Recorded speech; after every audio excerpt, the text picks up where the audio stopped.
Halo, sahabat hati Indonesia. Apa makna patah hati bagi sahabat semuanya?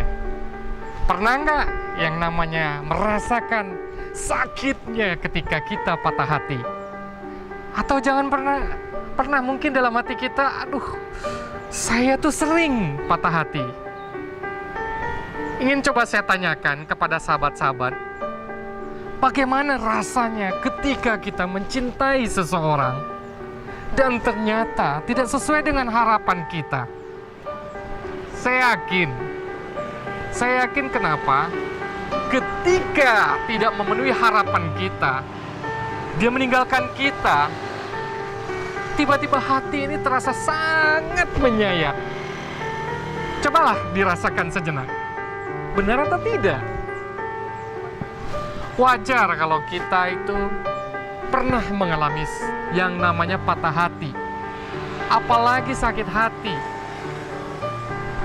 Patah hati itu merupakan suatu perjalanan loh dalam hidup ini. Setuju nggak? Perjalanan dalam hidup yang bagaimana?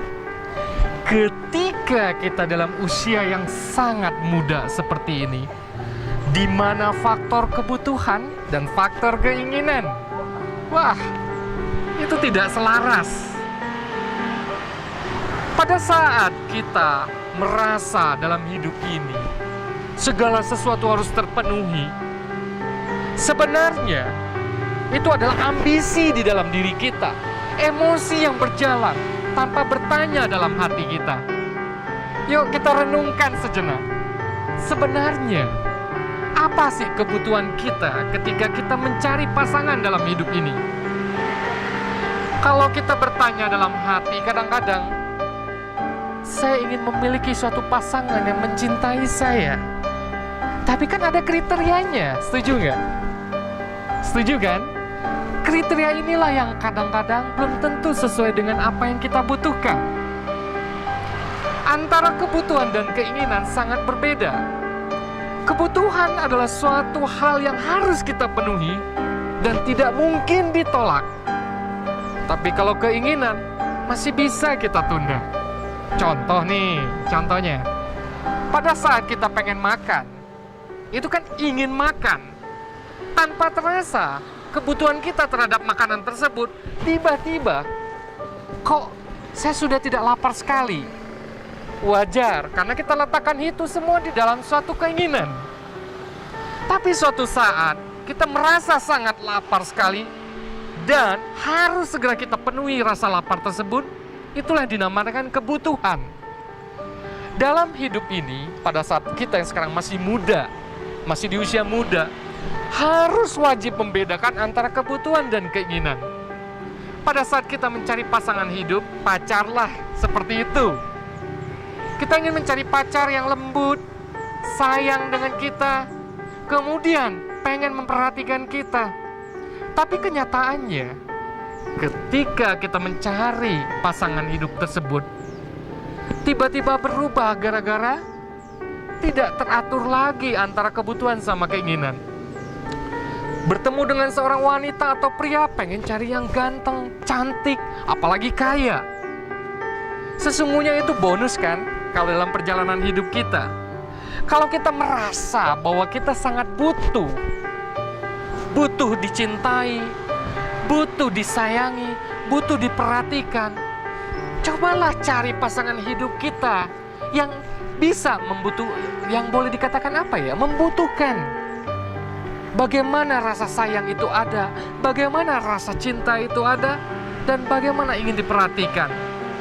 Saya yakin ketika kita memenuhi kebutuhan tersebut, maka kita tidak akan merasa sakit hati lagi. Sayang sekali dalam perjalanan hidup kita ini selalu banyak yang dinamakan menuruti keinginan kita. Tanpa terasa keinginan-keinginan yang ada di dalam diri, kemudian di dalam diri tersebut berakar dari hati, dan emosi menumbuhkan rasa yang ada di dalam hati tersebut, maka bertambah emosi tersebut, menguatkan keinginan. Yang terjadi adalah kita melupakan kebutuhan, bahkan kita mencoba untuk menuruti keinginan. Terjadi konflik di antaranya ketika pacar meninggalkan kita, ketika pacar akhirnya memarahi kita dan tidak mau kembali terhadap kita, maka koreksilah. Siapakah yang salah dalam hal ini? Orang memiliki hati yang bersih itu pandai mengkoreksi diri. Tapi orang yang tidak pandai mengkoreksi hatinya, maka hatinya dipenuhi dengan kotoran-kotoran, dengki, dan bermacam penyakit hati yang negatif lainnya. Intinya, mari kita coba pelajari mana kebutuhan dalam hidup saya dan mana merupakan keinginan dalam hidup saya. Kalau saya mau hati ini terasa indah dan jauh dari sakit hati atau patah hati, mulai sekarang mari kita memenuhi kebutuhan hati kita. Saya Ferdi, salam Hati Indonesia.